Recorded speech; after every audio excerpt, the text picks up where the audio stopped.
తెలుగులో ఒక సామెత ఉంది. ఇల్లు కట్టి చూడు, పెళ్లి చేసి చూడు అని చెప్పారు. ఈరోజు చూడండి తెలంగాణలోని ఖమ్మం డిస్టిక్‌లో ఎంత బాధాకరమైన సంఘటన.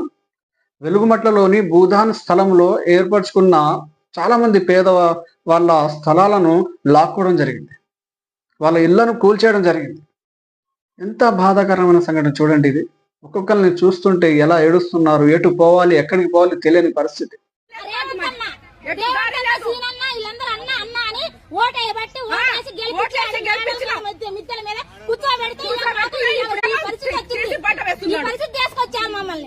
కాంగ్రెస్ కి కంచుకోటైన ఖమ్మం డిస్టిక్ లోనే ఇలాంటి పరిస్థితులు ఉంటే మిగతా డిస్టిక్స్ సంగతి మనం ఊహించుకోవచ్చు. ఇక ఇవన్నీ రౌడీజానికి, దౌర్జన్యానికి నిదర్శనాలు ఇవన్నీ.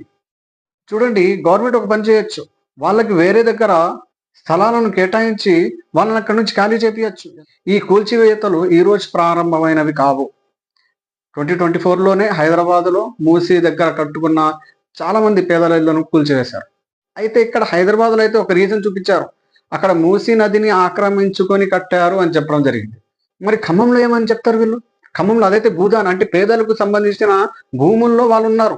మరి అలాంటి భూముల్లో ఉన్న వాళ్ళను మీరు ఈరోజు దౌర్జన్యం చేసి ఖాళీ చేపిస్తున్నారు, వాళ్ళ ఇళ్లను కూలగొడుతున్నారు. మరి ఎక్కడేం చెప్తారు?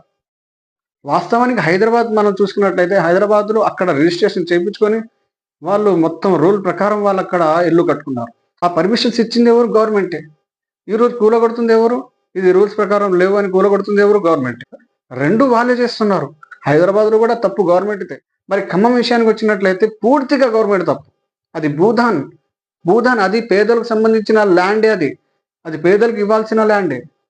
మరి అలాంటి ల్యాండ్లో కూడా ఈరోజు కట్టుకున్న వాళ్ళని సుమారుగా 8 నుంచి 10 సంవత్సరాల నుంచి ఉంటున్న వాళ్ళని ఈరోజు దౌర్జన్యం చేసి వాళ్ళని ఇళ్లను కూలగొడుతున్నారు. నేనేమడుగుతున్నానంటే, మీకు ఓటు వేసి ఒక మంచి పొజిషన్లో కూర్చోబెట్టి మీరు ఒక పెద్దన్నలాగా మీకు ఒక పొజిషన్ ఇస్తే మీరు చేసేది ఏమిటి? ఇదా? మీరు వాళ్ళని ఖాళీ చేపియండి. కాకపోతే ఒక వేరే ఆశ్రయం అనేది కల్పించాలి కదా. ఇంత దౌర్జన్యమా? ఈ కూల్చివేతలు హైదరాబాద్ నుంచి స్టార్ట్ అయ్యి ఇదే ఖమ్మం డిస్టిక్లో ప్రకాష్ నగర్లో రీసెంట్గా కూడా కూల్చివేశారు. ఆ తర్వాత ఇప్పుడు మళ్ళీ ఖమ్మంలో వెలుగుమట్లలో భూదాన్ ప్రాంతంలో కూల్చివేత జరుగుతుంది. ఇక్కడ కామన్గా మనం చూసినట్లయితే పేదల మీదే దౌర్జన్యం జరుగుతుంది. ఇంత కట్టుదిట్టంగా సుమారుగా 5,000 నుంచి 10,000 వరకు పోలీసుల నుంచి కట్టుదిట్టంగా అన్ని డిపార్ట్మెంట్స్ వాళ్ళని అక్కడ ఉంచి ఇంత దౌర్జన్యం అక్కడ చేస్తున్నారంటే ఈ అరాచకం ఏ స్థాయికి చేరుకుందో మనం ఊహించుకోవచ్చు. కాబట్టి ఇలాంటి సమయంలో ప్రతి ఒక్కళ్ళు పేదల పక్షాన్ని నిల్చోవాలి. ఎందుకంటే ఒకప్పుడు హైదరాబాద్ అనుకున్నాం, ఈ రోజు ఖమ్మం దాకా వచ్చారు, రేపు మా దాకా కూడా వస్తారు.